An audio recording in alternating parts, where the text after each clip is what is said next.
Hello guys, good morning. Yan. Today is April 7 guys. And the time is going 5:30 guys. So, di po tayo nakagising maaga. Kasi alam ko naman po sa sarili ko na may ulam pa po kami. So, dadagdagan ko na lang. Mag-steam na lang ako guys ng siomai.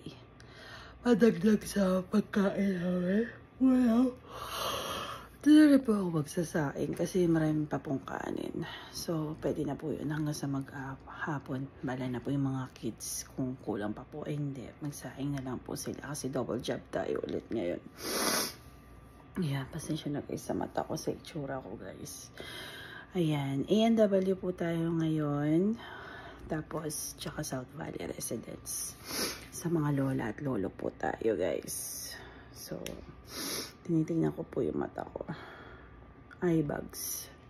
Tok pa po ako guys. Good morning po sa atin lahat. And let's start our day with a positive vibe po. Thank you po. Love you. So hello guys. Mag-word of the Lord po tayo ngayong Martes. Mag-isa ko lang po ngayon kasi tulog pa po yung mga kids at nagbe-breakfast po ako. Yung tira ko pong carrot cake kahapon. So, naka-open po siya dun eh. Kaya kainin na natin guys. Ito yung breakfast tsaka black coffee. So, ayun. Ang word of the Lord po natin ngayon is Exodus 6, 1-8. Kasi mahal po, isasabihin na lang po yung mga kids mamaya. Kaya sila ng oras ng pasok guys. Sinabi ni Yahweh kay Moises, makikita mo ngayon kung ano ang gagawin ko sa Pharaon. Hindi lamang siya mapipilitang pumayag na kayo umalis, itataboy pa niya kayo. Inulit ang pagsusugo kay Moises. Sinabi ng Diyos kay Moises, ako si Yahweh, napakita ako kina Abraham, Isaac at Jacob bilang Diyos na makapangyarihan sa lahat. Ngunit hindi ako nagpakilala sa kanila sa pangalang Yahweh. Nakipagtipan ako sa kanila at aking pinangako na ibibigay sa kanila ang Kanaan, ang lupain tinirahan nila noon bilang dayuham. Narinig ko ang daing ng bayang Israel na inaalipin ng mga Ehipsyo. At hindi ko nalilimutan ang tipan ko sa kanila mga ninuno. Kaya ito ang sabihin mo sa mga Israelita. Ako si Yahweh, ililigtas ko kayo sa pagpapahirap ng mga Ehipsyo. Ipadadama ko sa kanila ang bigat ng aking kamay, parurusahan ko sila at kayo'y hahanguin ko sa pagkakaalipin. Excuse me. Haampunin ko kayong mga Israelita at ako ang magiging Diyos nyo. At makikilala nyong ako si Yahweh ang iyong Diyos, ang nagligtas sa inyo sa pagpapahirap ng mga Ehipsyo. Dadalhin ko kayo sa lupaing ipinangako ko kina Abraham, Isaac at Jacob, at ibibigay ko sa inyo. Ako si Yahweh, ang salita ng Diyos. Salamat sa Diyos.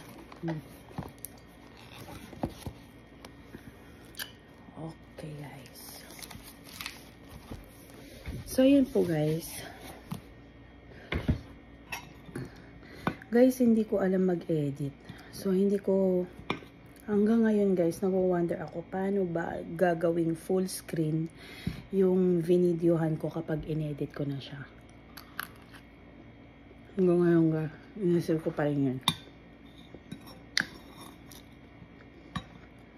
Low-tech kasi ako guys, so hindi ako masyadong updated kung paano. May din ako sa mga basic editing. Nakalimutan ko na kasi mga ganyan. Masyadong advanced na yung mga editing applications. Kailangan ko pa po magpaturo. Pero hindi ko alam kung ano yun. Mga anak ko. Wala din na ako masyadong time guys. Sila din naman guys. Kasi busy sila sa school. Tapos lalo na guys ngayon, triple job na ulit tayo. I mean, tatlo shift lang po sa Tim Hortons. Full job ko po sa SBR. Tapos tatlo, minsan 2 araw sa A&W. Depende kung gaano nila ako kailangan. Like sa bagong shift nila, bagong schedule. Gawa ni schedule nila for 1 month kasi. So, hindi ko alam. Sorry guys, hindi ko alam kung isisingit pa nila ako guys. Bilis eh. Pag siningit nila ako, ibig sabihin kailangan nila ako. Pag di nila ako siningit, ibig sabihin hindi na ako kailangan. Okay guys, see you later. Hello guys, I'm back. Dito na ako sa A&W. Ayan. So, kanina pa ako guys naka-duty. Hindi na ako nakapag-video ng mas maaga kasi guys, sobrang antok ako. As in, wala akong gana mag-video guys. So, anyway, para lang maituloy po itong video at mapasaya ko po kayo kung kayo sumusubaybay po sa akin. Ayan. Kwento ko po guys. Nasa drive-thru po ako. Kinakover ko po yung visor ko guys kasi naglilinis siya ng washroom. So, ayun, sinagot ko yung speaker. Ngayon, si Maring Jeanette pala yung umu-order. Napansin ko na lang nasa bintana na sinakasama niya si Baring Ian na asawa niya guys. Ayun. Tsaka si Cordaps. Shout out sa'yo, Maring Jeanette. Ayun. Pasensya ka na kung hindi kita napansin. Kasi nga, sobrang hirap nung POS namin ngayon. So, matagal na palang panahon nagbago yung POS namin. So, medyo ngarag ako talaga. Tapos, medyo kulang din sa tulog. Kasi yumutorin ako kahapon dito. So, anyway, ito pa. Bago guys itong t-shirt ko. Ngayon, sa sobrang pagmamadali ko. Kasi nga, medyo umidlit pa ako kaninang bago ako pumasok. Hindi ko alam, baligtad pala siya guys. Napansin ko na lang siya. Kanina lang. Mga matagal na eh. 2 hours na ako naka-duty. Sabi ko para akong nasasakal. Yan guys. So, kita niya ba guys? Ayan, sa likod dapat. Para akong nasasakal. So yun. Nabi ko guys sa mga kasama ko. Kaya pala para akong nasasakal ka ako. Yung pala baligtad. Ayoko naman ng ibaligtad pa. Kasi nga malapit na din naman. Ilang oras na lang. 3 oras na lang guys. So yun lang. Nagkape lang ako na yung break ko. Tapos inubos ko lang yung dates na baon ko kanina pa. Tapos pag uwi ko kanina galing ng South Valley Residence, kinain ko yung mga tira-tirang pagkain sa bahay. Donut at saka donut tsaka siomay pala. Kumain pala ako ng siomay. Nag-steam ako kanina madaling araw. Okay guys, anyway, walang pasok po si Mahal dito. Hindi ko po siya kasama.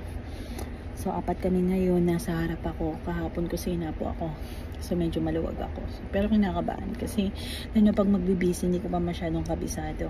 Okay, see you later guys. Pabalik na ako ha. Love you. So, hello guys. It's evening and it's dark already guys. Yeah. Not much of customers already because it's 10 o'clock in the evening. I just clocked out guys. So, ayan yung surroundings.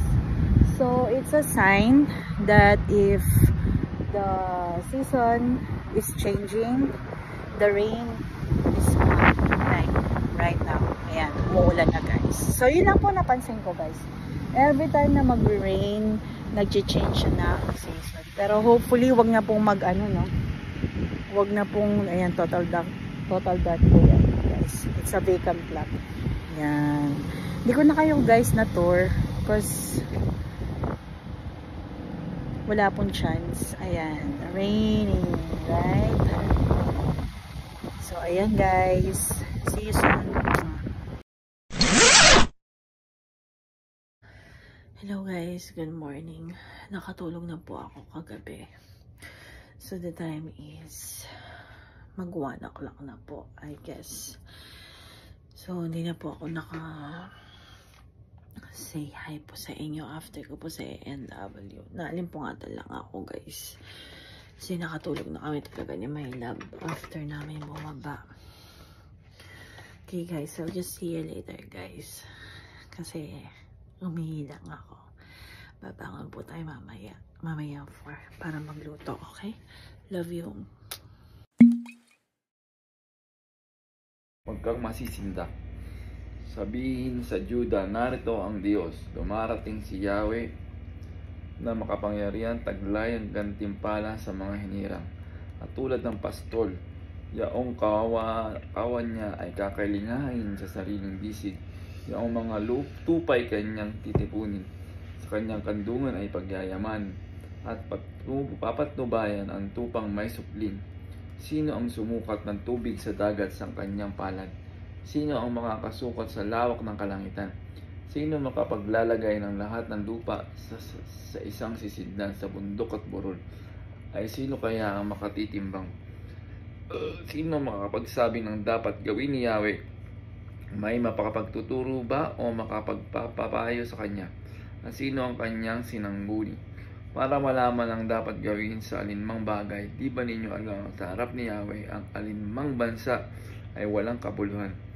Tulad ng isang patak ng tubig sa isang sisidlan. Ang mga pulo ay parang alikabok lamang ang timbang. Ang lahat ng hayop sa gubat ng Libano ay kulang pang panghandog sa sapat na panggatong. Ang lahat ng kahoy sa bundok na ito, sa kanyang harapan ay walang halaga ang lahat ng bansa. Hanggang 17 lang ang salita ng Diyos. Salamat sa Diyos. Hello guys. Good morning. Ano na naman si my love. 4:30. What's the date today? 9. Malapit na siya mag-birthday guys. Yan. Tim Hortons tayo mamaya guys. Tapos South Valley tayo in the morning. Luluto tayo pagkain. Nakakalimutan rin ngayon. Ha? Bakit? Ubos? Hindi yan ako yung nagagawa ni boss. Ayun guys. Antok na antok pa ako di. Ayaw mo na? Yeah. Wait na. Kumain ka pa. Yun guys, atin natin mamaya yung baon ni my love. Sisig chicken ang gawin natin. Ewan ko kung magtagumpay ako. Kakainin mo naman kahit anong mangyari, diba? Wala kang choice. Yung sisig chicken. Oo lang. Mag-steam na lang din ako ng broccoli. Marami pa yung broccoli na. Okay. See you later, guys. Hey guys, this is the Canada life of my life. How do you like Canada, my dear? Yeah. Work. Usual. Daan ka na mamaya. Hanggang 1 ka lang, di ba? Post office? Oo. Baka yung balota mo andun na. Nantay ko nga kayo. Ha? Hindi nga inantay ko eh. Pag meron akong package, ha? Meron ka ba? Ngayon ba? Meron ba ako inaantay? Yung pin ko. Saka yung mga mamaya na view. Yes, ma'am. So, hello guys. Again. Nagluluto po tayo ng ulam. So, the time is, ayan, magsi-6 na guys. So, ongoing pa rin po yung niluluto kong ulam ng chicken sisig. Ewan ko kung magaya ko yung tinuro sa akin ni Donna. Kasi mukhang masarap po guys. Ayan. So, nakapasok na po si my love. Kagabi po pala, hindi ko na po na-end po yung ating day for yesterday's video kasi po sobrang antok na namin po talaga, tapos maaga pa po ang gising po ni my love today. So ako pa gising po ako kasi baka po ako malate. So unang gising ko guys is mga bandang 1:30 yata yun. Tapos kasi dinryer ko guys yung jacket ni my love para sa NW. And then, after that, natulog po ulit ako. Midlip ako. Nag-alarm naman po yung Relo ko mga 3 o'clock kasi bala ko nga po sana gumising maaga. Sobrang antok na antok ko guys. Hindi ko na kinaya. Last na alarm ko is 3:30. Pumikit ulit ako guys. Then eventually, mga 3:45, tumayo na ako. Yun, doon ako nag-start kumilos guys. So, naghugas muna ako ng mga plato kasi hindi ko na pinaghugas yung mga kids. Para day off sila. So, ayun, ako na naghugas. And then, in-start ko nang pakuluin yung atay ng manok guys. So, ngayon, ongoing na siya. Malapit na siya matapos. And then, mag-ano na po tayo guys. Mag-half shower. Tas bihis. Tas papasok na tayo guys. Excuse me. Nakamoy kasi guys ako ng paminta. So, wala po tayo ngayon sa A&W for our second job. So, ang second job naman natin is Tim Hortons. So, na-cancel po ako kahapon. Maka-slow guys. Ayun. Habi ni Bini, tinawagan ko siya. Pero hindi siya nagre-reply. Pero may message na ako. Bago pa ako mag-out ng South Valley Residence. Tapos yun. Pagdating ko dito, tinawagan ko na siya. Kung yun nga, slow. Tapos sabi niya baka i-cancel niya ako. Sabi ko, i-cancel muna ako. Kasi mabibitin pa ako guys, diba? Kung baka ang sasabihin niya is magbibihis pa ako. Tapos ika-cancel din niya ako guys. So, much better na rin na sinabi kong i-cancel na niya ako. So, ngayon, malamang baka papasukan niya ako. Kasi, wala pa akong pinasok ngayong week. Tapos, bukas day off ko, guys. Ayun. So, mag-atip pa pala tayo, guys, ng food in my lab. Ayun nga. Na-prepare ko na yung una. Kagaya na sisig, guys. Fiber niya is broccoli. So, yung magiging ulam namin. Sisig at saka yung broccoli. Okay guys, see you later. Love you. So, ayan na guys. Ang aking chicken sisig. Shoutout po kay Donna na nagturo po sa akin. In fairness guys. Nilagyan ko pala siya ng toko guys. Hindi ko na siya pinirito. Diretso na kasi wala akong time guys. Masarap naman siya. In fairness. Kung magustuhan po ng mag-aama ko guys. Promise. You must try. Sisig po ni Maring Sara dito sa Canada. Natapos na po. Yan. Kung wala po kayong maisip at medyo nagsawa na po kayo sa baboy, nire-recommend ko po itong minuto po ni Donna na ginaya ko. Yan. Nilagyan ko lang po ng Italian seasoning para iwas po ako sa salt. Guys, see you later. I love you. So, ayan guys. Naka-half shower na po tayo. Naligo po tayo kagabi and ready na po yung mga baon. Daan po tayo sa A&W at idadrop po natin yung bahay ni... baon po ni Mahal. Ano ba yun? Nagmamadali na kasi ako guys. Ayan, pasok pa po tayo. Okay guys, I love you. See you later.